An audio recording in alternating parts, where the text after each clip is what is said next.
I don't know how many of you have read The Silmarillion by J.R.R. Tolkien and Christopher Tolkien, edited by him. So yeah, here's the deal with The Silmarillion.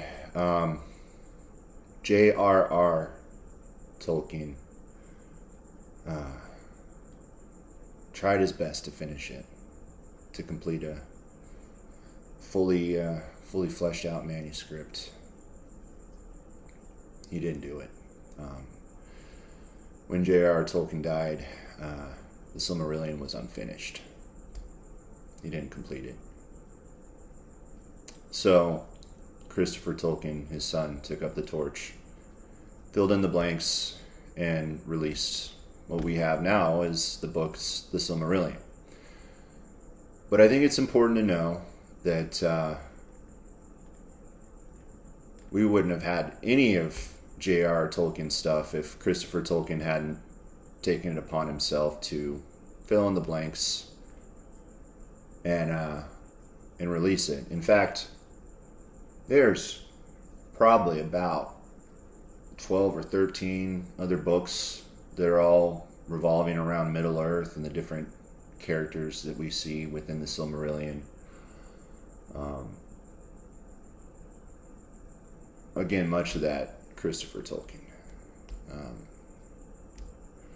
I don't even know if Christopher Tolkien is even alive anymore. I think he, last time I checked, was close to passing on himself, to whatever that may be. But now you know.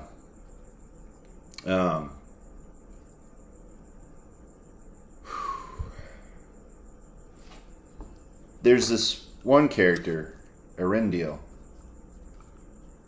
Earendil lived by the ocean, and he was an elf, and he was a unique character within the Silmarillion. So I'm going to give you a brief breakdown of the Silmarillion. There was once the Ainur, the gods. And in the beginning, there was music, and they sang, and it was beautiful.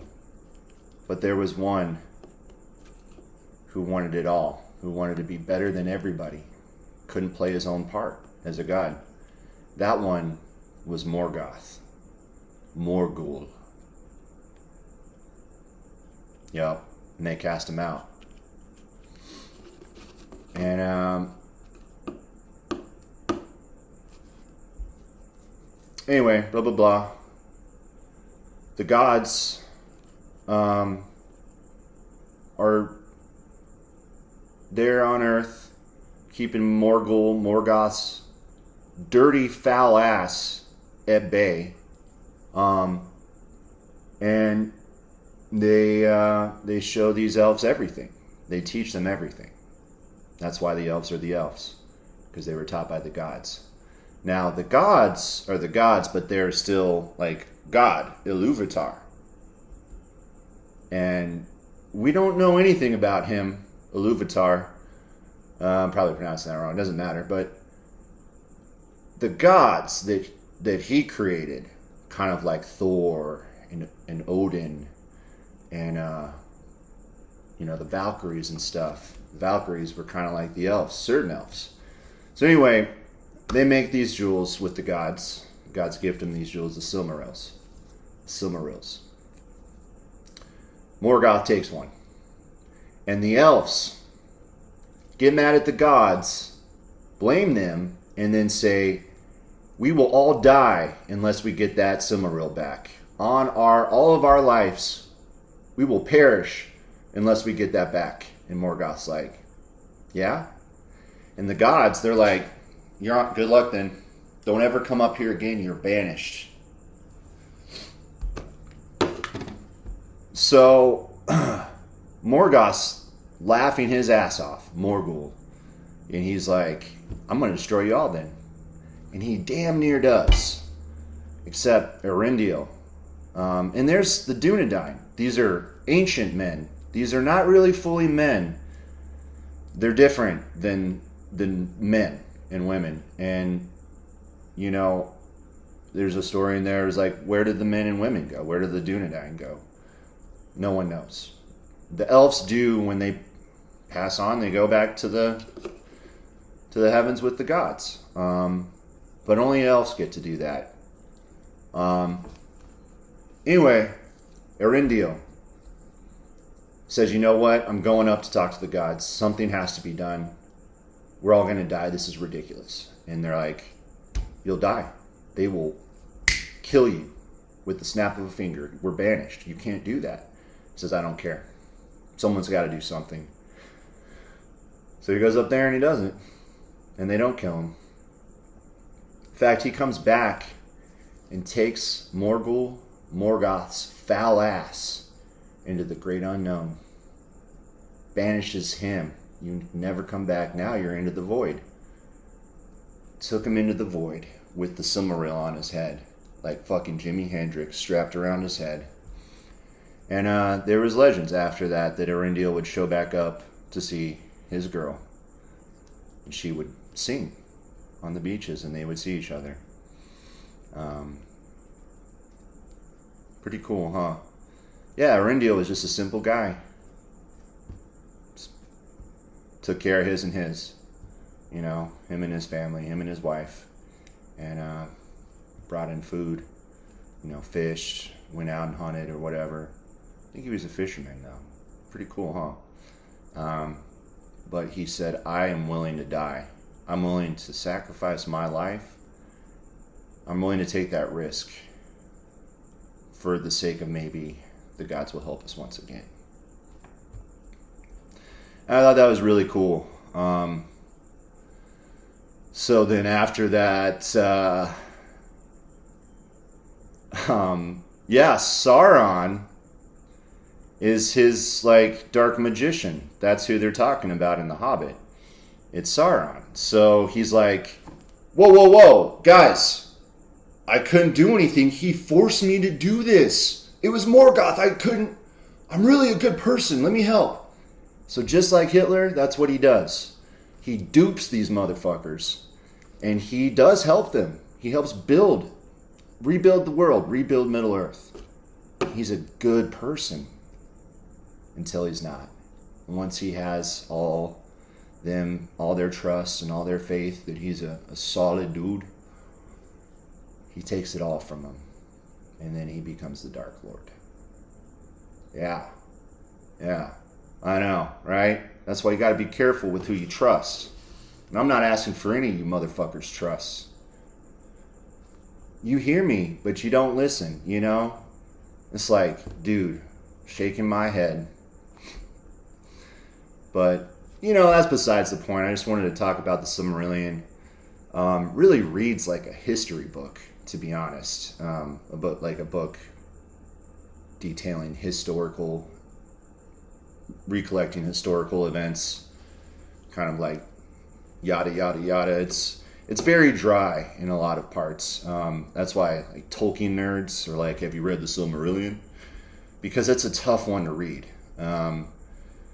And I'm not uber. I'd say I'm definitely like a legit Tolkien nerd.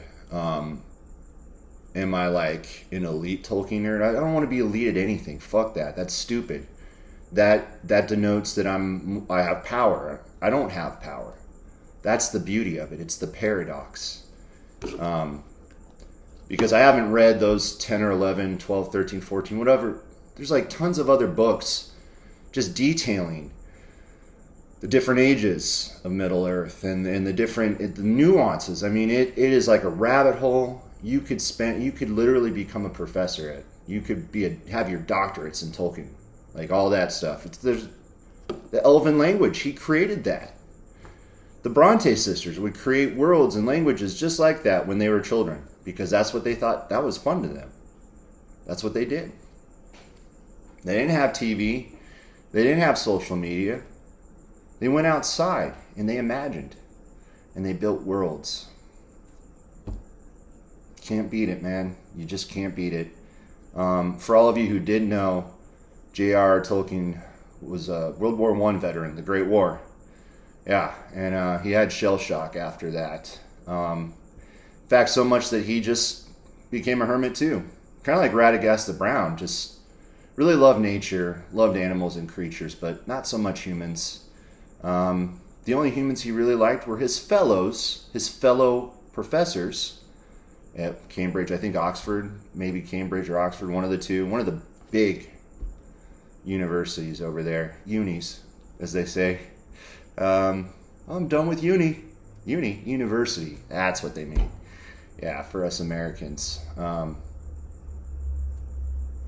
he hung out with the guys. People were like, was he gay?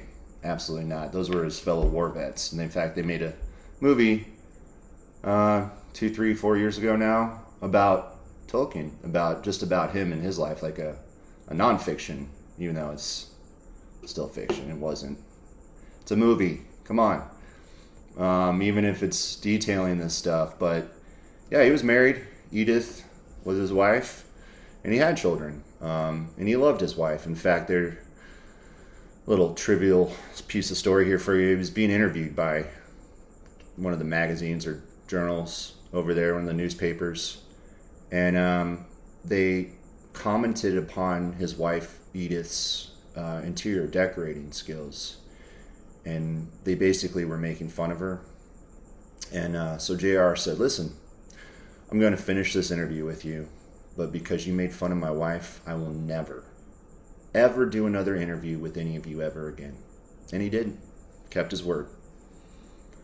Kept his word. You know, there was no reason to do that. They were just being snarky assholes. And he wouldn't put up with that.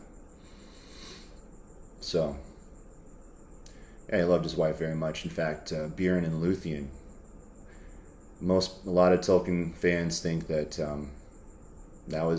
that's J.R.R. and Edith, that he wrote that Bjorn character in Luthien based on him and his wife. And Aragorn is actually the lineage of Bjorn and Luthien. Return of the King. All comes full circle. In the circle of life. Oh man, too much fun. I will catch you all, if I do, next time. All right? Stay up.